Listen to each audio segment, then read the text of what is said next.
Itinakwil ng Panginoon si Saul bilang hari. 15 kabanata. Sinabi ni Samuel kay Saul, "Isinugo ako noon ng Panginoon para pahiram ka ng langis at ipakita sa mga mamamayan ng Israel na ikaw ang pinili niyang hari. Pakinggan mo ang mensahe ng Panginoon. Ako ang makapangyarihang Panginoon. Parurusahan ko ang mga Amalekita dahil sa pagsalakay nila sa mga Israelita nang inilabas ko sila sa Ehipto. Salakayin ninyo ang mga Amalekita. Lipulin ninyo ng lubusan ang lahat ng naroroon.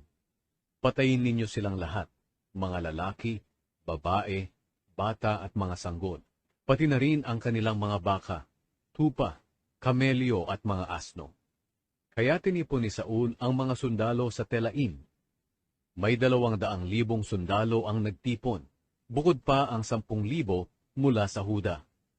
Pinangunahan sila ni Saul papunta sa lungsod ng Amalek at naghintay sa natuyong ilog para sumalakay. Nagpasabi siya sa mga Kineo, "Lumayo kayo sa mga Amalekita para hindi kayo mamatay kasama nila. Naging mabuti kayo sa lahat ng mga Israelita nang lumabas sila sa Ehipto."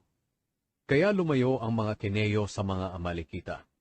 Sinalakay ni Saul ang mga Amalekita mula sa Havila hanggang sa Shur, sa gawing silangan ng Ehipto. Nilipol nila ng lubusan ang lahat ng Amalekita. Pero si Agag na kanilang hari ay hindi nila pinatay, kundi binihag lang. Hindi rin nila pinatay ang pinakamainam na tupa at baka pati ang mga anak nito. Ang lahat ng maiinam ay hindi nila nilipol, pero ang hindi mapapakinabangan ay nilipol nila ng lubusan. Sinabi ng Panginoon kay Samuel, "Nalungkot ako na ginawa kong hari si Saul, sapagkat tinalikuran niya ako at hindi sinunod ang utos ko." Nang marinig ito ni Samuel, labis siyang nabagabag at nanalangin siya sa Panginoon ng buong magdamag. Kinabukasan, maagang bumangon si Samuel at lumakad para makipagkita kay Saul. Pero may nagsabi sa kanya, pumunta si Saul sa Carmel para magpatayo roon ng monumento para sa kanyang karangalan, at pagkatapos ay pumunta siya sa Gilgal. Pinuntahan ni Samuel si Saul, at nang magkita sila, binati siya ni Saul. "Pagpalain ka sana ng Panginoon. Sinunod ko ang mga utos ng Panginoon."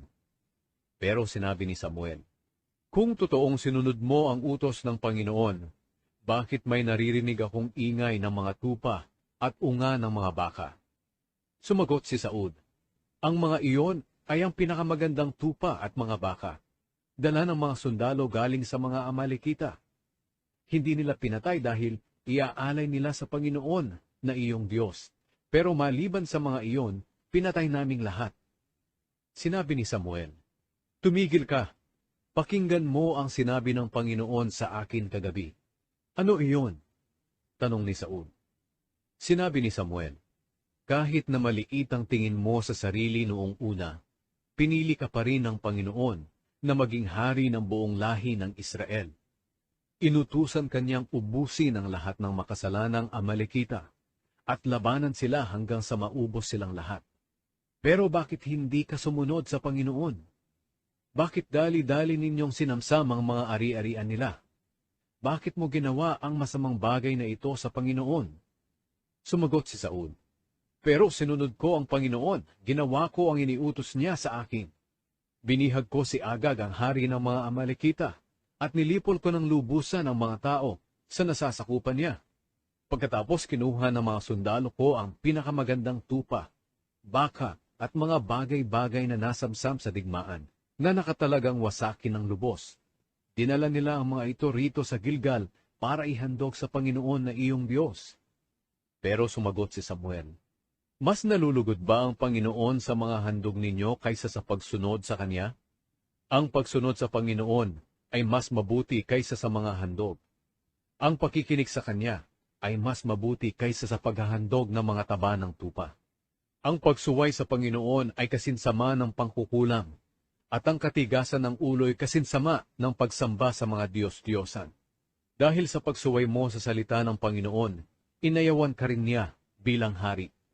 Sinabi ni Saul kay Samuel, "Nagkasala ako. hindi ko sinunod ang mga turo mo at ang utos ng Panginoon. Natakot ako sa mga tao, kaya sinunod ko ang gusto nilang mangyari.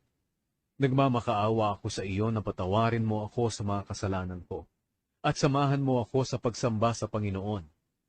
Pero sinabi ni Samuel, hindi ako sasama sa iyo, dahil sa pagsuway mo sa Panginoon ayaw na niya sa iyo bilang hari ng Israel. Nang patalikod na si Samuel para umalis, hinawakan ni Saul ang laylayan ng damit niya at napunit ito. Sinabi ni Samuel sa kanya, inalis na sa iyo ngayon ng Panginoon ang kaharian ng Israel at ibinigay ito sa iba, sa isang tao na mas mabuti kaysa sa iyo. Ang Diyos ng Israel ay hindi nagsisinungaling at hindi tulad ng tao na pabago-bago ng isip. Sumagot si Saul, nagkasala ako. Nakikiusap ako. Parangalan mo ako sa harap ng mga tagapamahala ng aking mga mamamayan at ng buong Israel, sa pamamagitan ng pagsama sa akin sa pagsamba sa Panginoon na iyong Diyos. Kaya sumama si Samuel kay Saul, at sumamba si Saul sa Panginoon. Sinabi ni Samuel, dalhin mo sa akin si Agag na hari ng mga Amalekita. Tiwalang-tiwala na lumapit kay Samuel si Agag. Iniisip niya na hindi na siya papatayin. Pero sinabi ni Samuel, kung paanong maraming ina ang nawalan ng anak dahil sa pagpatay mo, ngayon mawawalan din ng anak ang iyong ina. At pinagtataga ni Samuel si Agag sa presensya ng Panginoon sa Gilgal. Pagkatapos, bumalik si Samuel sa Rama, at si Saul ay umuwi sa Gibeya.